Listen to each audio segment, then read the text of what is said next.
Hello everyone, welcome to Sanmarga classes.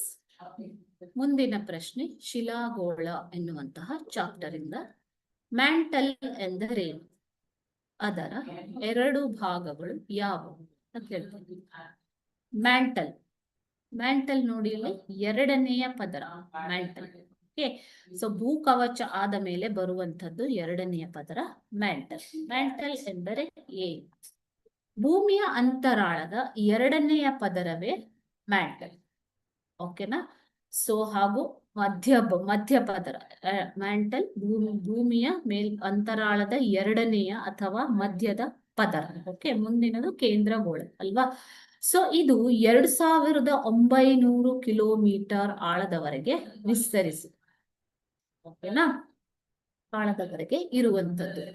So ಇದರ ಮೇಲ್ಮೈ ಹೆಚ್ಚಾಗಿ ದ್ರವ ಸ್ಥಿತಿಯಲ್ಲಿ ಇರುವುದರಿಂದ ಶಿಲಾಪಾಕ ಎಂದು ಕರೆಯುತ್ತಾರೆ, ಮ್ಯಾಗ್ಮಾ.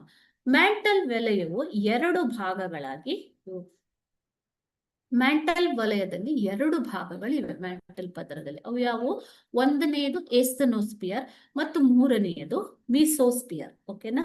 ಸೊ ಎಸ್ತನೋಸ್ಪಿಯರ್ ಅನ್ನೋದು ಹೆಚ್ಚಾಗಿ ದ್ರವ ಭಾಗದಲ್ಲಿ ಇರುತ್ತದೆ, ದ್ರವ ರೂಪದಲ್ಲಿ ಇರುವಂತದ್ದು. ಅದೇ ರೀತಿ ಮ್ಯಾಂಟಲ್ ನ ಕೆಳಪದರ ಮೆಸೋಸ್ಪಿಯರ್, ಇದು ಹೆಚ್ಚಾಗಿ ಘನ ರೂಪದಲ್ಲಿ ಇರುವಂತಹ ಭಾಗ.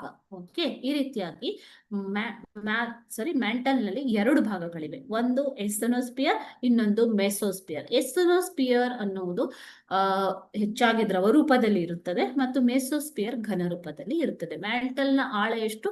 2900 ಕಿಲೋಮೀಟರ್ ಆಳದವರೆಗೆ ಈ ಪದರವು ವಿಸ್ತರಿಸಿದೆ. ಸೊ ಈ ಮ್ಯಾಂಟಲ್ ಮತ್ತು ಭೂಕವಚ ಎರಡೂ ಸಂಧಿಸುವ ಭಾಗವನ್ನ ಏನಂತ ಕರೀತಾರೆ ಮಕ್ಕಳೇ? ಮೋಹೋ ವಲಯ ಅಂತ ಕರೀತಾರೆ, ಮೋಹೋ ವಲಯ. ಓಕೆ, ಭೂಕವಚ ಮತ್ತು ಮ್ಯಾಂಟಲ್ ಎರಡೂ ಸಂಧಿಸುವ ಭಾಗವನ್ನ ನಾವು ಮೋಹೋ ವಲಯ ಅಂತ ಕರಿತೀವಿ. Okay, thank you.